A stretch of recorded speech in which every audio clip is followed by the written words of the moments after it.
le président Xi Jinping a envoyé un message de félicitations au premier forum Liangzhu. La plus ancienne tombe aristocratique du milieu de la dynastie des Shang avec une nature de mégadomaine a été mise au jour à Zhengzhou, dans la province du Henan, réécrivant l'histoire de la civilisation de la dynastie des Shang.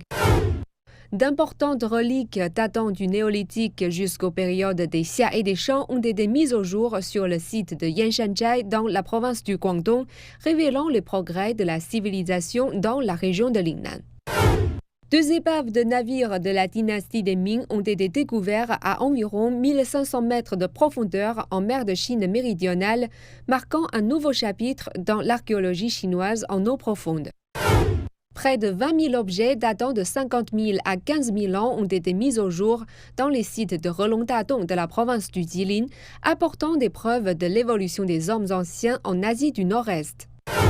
De grandes tombes des États Fang de la fin de la dynastie des Shang ont été découvertes sur le site de Qingjianzhaikou dans la province du Shanxi. Plus de 10 000 reliques ont été découvertes dans la première grotte humaine préhistorique, le site de Meilongdapu, au milieu du plateau Qinghai-Xizang.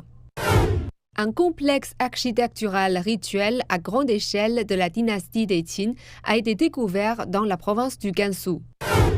Plusieurs ensembles de systèmes hydrauliques datant de 5100 ans ont été découverts sur le site de Qujialing, dans la province du Hubei. Et enfin, un complexe de bâtiments de haut niveau datant de 3000 ans a été découvert sur le site de Pishan, dans la province du Zhejiang.